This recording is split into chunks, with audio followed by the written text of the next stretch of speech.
Welcome to Pisces Moon Tarot. This is Pisces Moon here. I am doing a reading for air signs. That is Gemini, Libra, Aquarius. If you have that in any of your placements, hopefully this reading resonates for you. If it doesn't, then I'm so sorry, and I'll catch you next time.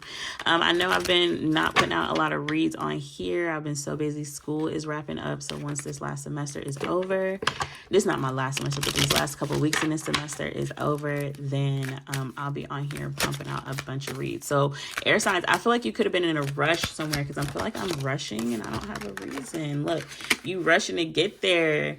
It's so cliche. This reading is going to be so cliche, so don't leave me, air signs, because I know y'all aren't for the BS. So with child here, I don't think this is your actual child. I think this is like you are living out your dreams, your childhood dreams. You got pathway and journey, and that's what I'm saying. You're in a rush to get where it is that you've always envisioned and imagined yourself. And I think that's like, it may be in a relationship. You may be kind of rushing in a relationship because you just want your happily ever after. You want your ending. I think you got to slow down. Tell me more about this pathway and child for air signs. I do think this opportunity is good, but it's a baby opportunity. It hasn't fully grown yet, okay? You may see like this is a seed. Yeah, this is a seed of something, but I feel like you might need to see it from a different perspective. I feel like and also you have to let it grow. So this could be your actual child. Maybe you don't want to see your actual child grow and start to realize things and become aware of things in life. You're kind of trying to hold on to them for fear of what could happen, or this is a situation or a relationship. Okay, you have to let it grow. You do have to let it grow and kind of loosen up the reins a little bit and just see where things go. Look, 8 of Swords, 5 of Cups. You have a lot of, I wonder why. Do you have, look, the Sun again. This could be a real baby.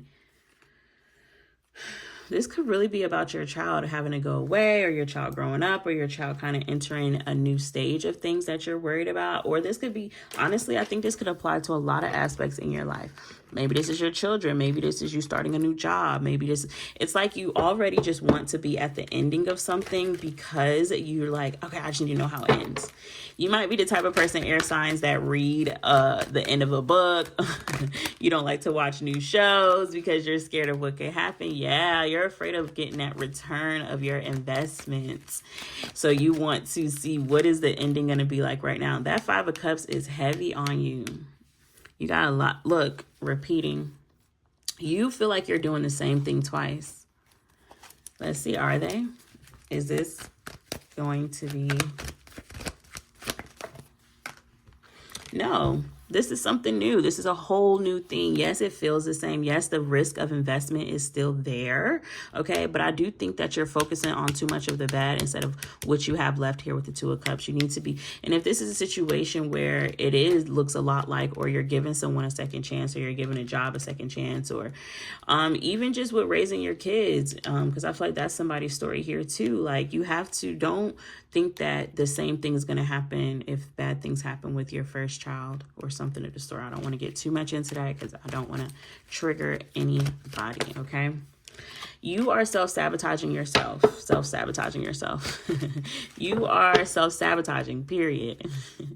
So with the 7 of Swords here, because you're looking too much about the past and thinking that you need to be conniving and you need to be 7 steps of, that's also too with the 7 of Swords, reminds me of like trying to be 7 steps ahead of a situation that you haven't even really gotten into. Like, how are you trying to beat a situation that you haven't gotten into yet? You know what I'm saying?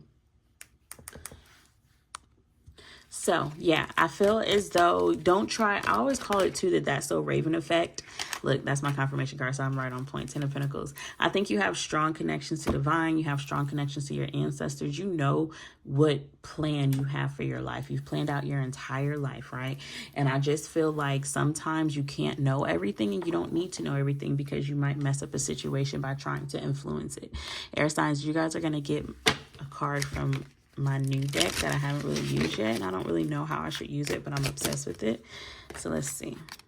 The Hierophant. I think you're so ahead of your time. You're so knowledgeable that you kind of just don't even know what to do with yourself here. But just make sure that you are using your powers for good, especially towards yourself and others. Okay. All right, air signs, that might have been short and sweet and straight to the point, but I think that was very knowledgeable for everybody. If you resonate with this message, please drop a comment below or like, a share, or subscribe, and I will see you next time. Bye.